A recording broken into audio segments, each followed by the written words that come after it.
కేరళలోని ఎర్నాకుళం జిల్లా నెట్టూరులో ఇద్దరు స్నేహితులుండేవారు. వారి పేర్లు ఎబిన్, అర్జున్. ఇద్దరూ మంచి స్నేహితులు, కానీ చెడు పనులు చేసేవారు.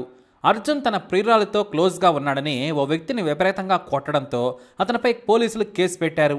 మరోసారి మరో గొడవలో ఒక వ్యక్తిని బెదిరించడంతో ఏకంగా అర్జున్పై రౌడీ షీటే తెరిచారు పోలీసులు.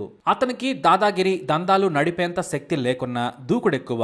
అందుకే అనవసరంగా పోలీసుల కేసుల్లో ఇరుక్కున్నాడు. ఇక అర్జున్కు సరదాలు కూడా ఎక్కువే. సినిమాకెళ్ళినా, సరదాగా బీచ్లలో తిరగాలనిపించినా సరే ఎబిన్ను తీసుకెళ్లేవాడు. ఇద్దరికీ చదువబ్బలేదు, కానీ జాలీ లైఫ్. 20sలోనే దేశముద్రులయ్యారు. అయితే 2018 జూలై 2న సాయంత్రం అర్జున్ బయటికి వెళ్దాం రమ్మని ఎబిన్ ఇంటి ముందుకు బైక్పై వచ్చి కోరాడు. అయితే చీకటి పడిందని ఎబిన్ తల్లిదండ్రులతో పాటు అతని సోదరుడు నిపుణ్ కూడా వద్దని వారించాడు. అరగంటలో వస్తామని బట్టలు వేసుకొని అర్జున్ బైక్ మీద బయటికెళ్లాడు ఎబిన్. అయితే రాత్రి 10 గంటల సమయంలో ఎబిన్ తల్లిదండ్రులకు పోలీసుల నుంచి ఫోన్ వచ్చింది. బైక్ ప్రమాదంలో మీ బాబు చనిపోయాడు. నెట్టూరు ప్రభుత్వ ఆసుపత్రిలో మృతదేహం ఉంది. పోస్ట్ మార్టం చేయించడం కోసం వెయిట్ చేస్తున్నామని చెప్పారు. ఒక్కసారిగా అసలు ఫోన్ చేసింది పోలీసులేనా అని అనుమానించారు. ఎబిన్ తమ్ముడు నిపుణ్ సదర్ మొబైల్కి రిటర్న్ కాల్ చేశాడు. సార్, మీరు రాంగ్ నంబర్కు కాల్ చేసినట్లు ఉన్నారు. మా అన్నయ్య ఎలా చనిపోతాడు సార్ అన్నాడు.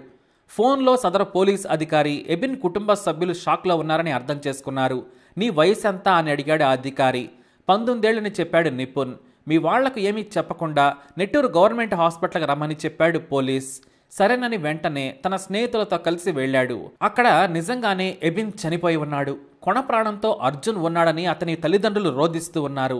వేగంగా పల్సర్పై వెళ్తూ ఆగి ఉన్న లారీని ఢీకొట్టారని పోలీసులు నిపుణ్కు చెప్పారు.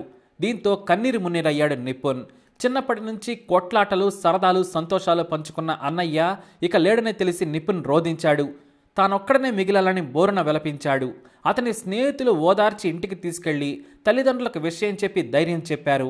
మరోవైపు అర్జున్ ప్రాణాలు కాపాడేందుకు 10 లక్షల రూపాయలు అప్పు చేసి కొడుకుని బ్రతికించుకున్నాడు అతని తండ్రి విద్యన్. చివరకు నెల రోజుల తర్వాత అర్జున్ ప్రాణాలతో బయటపడ్డాడు. నిపుణ్ అప్పుడప్పుడు వెళ్లి అర్జున్ను పలకరించి వచ్చేవాడు. మా అన్నయ్య నువ్వు ఎంతో క్లోజ్గా ఉండేవారన్నయ్య, నాకు నువ్వే అన్నయ్యమంటూ దగ్గరయ్యాడు. ఇద్దరూ మంచి స్నేహితులయ్యారు. అలా ఏడాది గడిచింది. ప్రతిరోజు అర్జున్ ఇంటికి నిపుణ్ వెళ్లేవాడు. అతను కూడా నిపుణ్ ఇంటికి వెళ్లి గడిపి వచ్చేవాడు. 2019 జూన్ 2న సాయంత్రం అర్జున్ ఇంటికి వచ్చాడు నిపుణ్. ఇద్దరూ కలిసి కాసేపు మాట్లాడుకున్నారు.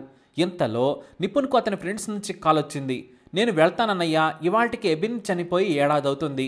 మా ఫ్రెండ్స్ క్యాండిల్స్తో అన్నయ్యకు నివాళి అర్పిద్దామంటున్నారు.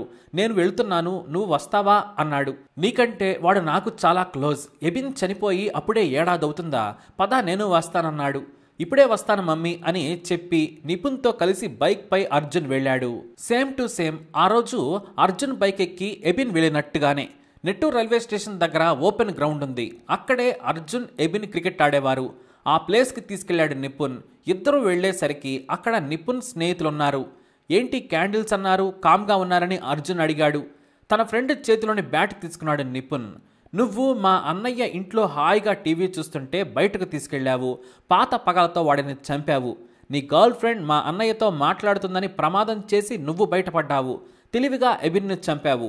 అందరినీ యాక్సిడెంట్ అని నమ్మించావు. నాకు తెలియదనుకుంటున్నావారా అంటూ నిపుణ్ పళ్ళు కొరుకుతూ అర్జున్ మీదకు వెళ్ళాడు. ఏం మాట్లాడుతున్నావు నిపుణ్ అంటూ వెనక్కి తిరిగి పారిపోయే ప్రయత్నం చేయగా బ్యాట్తో తల మీద బాదాడు నిపుణ్. ఆ తర్వాత క్రికెట్ స్టంప్స్తో, బ్యాట్లతో విచక్షణారహితంగా నిపుణ్, అతని స్నేహితులు అర్జున్ను కొట్టి చంపారు. ఆ తర్వాత పక్కనే ఉన్న మురికి నీటి గుంటలో మృతదేహాన్ని పడేసి ఇంటికెళ్లారు. అర్జున్ ఫోన్ని దృశ్యం సీన్లో మాదిరిగా రోడ్డు మీద నుంచి వెళ్తున్న ఒక ట్రక్ మీదకి విసిరేశాడు నిపుణ్. ఏమీ తెలియనట్లే ఇంటికెళ్లిపోయారు. ఫోన్ యాక్టివ్గా ఉంటే పోలీసులకు తమ మీద అనుమానం రాదనే చీప్ సినిమా ట్రిక్ను వాడాడు. రాత్రి 11 గంటల వరకు అర్జున్ తండ్రి విద్యన్ ఎదురు చూశాడు. ఆ తర్వాత నిపుణ్కు ఫోన్ చేసి అర్జున్ ఎక్కడా అని అడిగాడు. నాకు తెలియదు అంకుల్. బయటకు వెళ్ళగానే నేను నా ఫ్రెండ్స్ ఫోన్ చేస్తే వెళ్ళాను. అన్నయ్య గురించి తెలియదని చెప్పాడు. కానీ అర్జున్ ఫ్రెండ్స్ మాత్రం ఆ రోజు నైట్ నిపుణ్తో కలిసి ఉన్నాడని మాకు చెప్పాడని చెప్పారు. మాకు అతని మీదే అనుమానం ఉందని అర్జున్ తండ్రి విద్యన్కు ఫోన్ చేసి మరీ చెప్పారు. దీంతో మరునాడు ఉదయం వరకు అర్జున్ తిరిగి రాకపోవడంతో నిపుణ్ను ఇంటికి పిలిపించారు అర్జున్ పేరెంట్స్. ఆ తర్వాత పక్క వీధిలో ఉండే నిపుణ్ స్నేహితుడిని కూడా ఒకసారి రావాలని విద్యన్ కోరాడు. అర్జున్ కనిపించాడా అని నిపుణ్ ఫ్రెండ్ని అడిగాడు. నాకు తెలియదు, నేను నా ఫ్రెండ్స్తో వెళ్ళాను. నిపుణ్ సెకండ్ షోకి వెళ్దామని చెప్పాడు, కానీ నిపుణ్ నాతో రాలేదన్నాడు. ఇక నిపుణ్ రాకముందే అతని స్నేహితుడిని పంపించేశాడు అర్జున్ తండ్రి. స్నేహితుడు వెళ్ళిపోగానే నిపుణ్ అంతలోకి వచ్చాడు. అర్జున్ ఎక్కడికి వెళ్ళాడో తెలుసా అని అడిగాడు విద్యన్. ఏంటంకుల్ నన్నే అనుమానిస్తున్నారా? నాకు అన్నయ్య తర్వాత అన్నయ్య, అర్జున్ అంటే నాకు ప్రాణం, మీకు తెలుసు కదా అన్నాడు. ఇంతలో పోలీసుల నుంచి విద్యన్కు ఫోన్ వచ్చింది. మీ అబ్బాయి చనిపోయాడని, మృతదేహం రైల్వే స్టేషన్ వెనుకాల మురికి కాలువలో పడి ఉందని చెప్పడంతో బోరుమన్నాడు విద్యన్. పోస్ట్ మార్టంలో తీవ్రంగా కొట్టి చంపారని తేలింది. అంత పగ ఎవరికి ఉంటుందని పోలీసులు భావించారు. అంత్యక్రియల తర్వాత తనకు నిపుణ్ మీద అనుమానం ఉందని, ఆ రోజు రాత్రి ఇద్దరూ కలిసే వెళ్లారని పోలీసులకు ఫిర్యాదు చేశాడు అర్జున్ తండ్రి. 10 లక్షల అప్పు చేసి కొడుకుని కాపాడుకున్నాను, కానీ నీచులు చంపేశారని విలపించాడు. నిపుణ్ను అతని స్నేహితులను అదుపులోకి తీసుకుని వేరువేరుగా విచారించారు పోలీసులు. ఎవరికి తోచిన కహానీలు వాళ్లు చెప్పడంతో అసలు నిజం బయటపడింది. నిపుణ్కు పోలీసులు చిన్న ట్రీట్మెంట్ ఇవ్వడంతో మొత్తం కక్కాడు. మా అన్నయ్య ఎబిన్ను చంపాడనే పగతో ప్లాన్ చేసి ఏడాది పాటు అర్జున్కు అతని కుటుంబానికి దగ్గరయ్యాను. సరిగ్గా మా అన్నయ్య చనిపోయి ఏడాది పూర్తి కాకముందే చంపాలనుకున్నాను. మా అన్నయ్య చనిపోయిన రోజే అర్జున్ను నమ్మించి తీసుకెళ్లి ఫ్రెండ్స్తో కొట్టి చంపానని చెప్పాడు నిపుణ్. అసలు ఎబిన్ను ప్రమాదం చేసి అర్జున్ హత్య చేస్తే అతని ప్రాణం మీదకి ఎందుకు తెచ్చుకుంటాడని పోలీసులు ప్రశ్నిస్తే మాత్రం దానికి సమాధానం లేదు. అర్జున్ ప్రాణాలతో బయటపడేలా ప్రమాదం చేసి ఉంటాడని నిపుణ్ చెప్పాడు.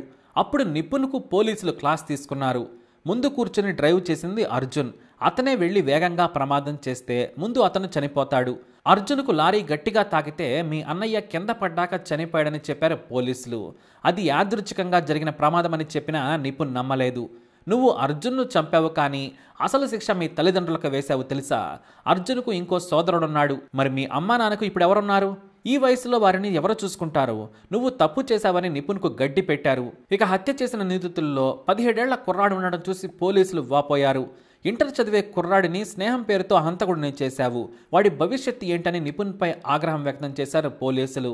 ఇక పెద్ద కొడుకు చనిపోయాడని చిన్నవాడైన నిపుణ్ను చూసుకొని అతని తండ్రి ధైర్యంగా ఉన్నాడు. ఇప్పుడు అతను కూడా జైలుకి వెళ్లడంతో మంచానికే పరిమితమయ్యాడు నిపుణ్ తండ్రి. అనాలోచిత నిర్ణయంతో పగ సాధించాననుకున్నాడు, కానీ తనతో పాటు 4 స్నేహితులను జైలుకు తీసుకెళ్లాడు. తన తల్లిదండ్రులను ఒంటరిగా వదిలేసి జైలు జీవితం గడుపుతున్నాడు నిపుణ్. తనకు తాను తెలివిగా అర్జున్ను నమ్మించి చంపాననుకున్నాడు, కానీ పరోక్షంగా తన జీవితం నాశనం చేసుకుని కన్నవారిని గాలికి వదిలేశానని తెలుసుకోలేకపోయాడు నిపుణ్. మరి మూర్ఖానికి పైన నిపుణ్ గురించి మీ అభిప్రాయం ఏంటి? కమెంట్ ద్వారా తెలియజేయండి. అలాగే ఇలాంటి ఇన్ఫర్మేషన్స్ కోసం వీడియోని లైక్ చేయండి, షేర్ చేయండి, మా ఛానల్ని సబ్స్క్రైబ్ చేసుకోండి.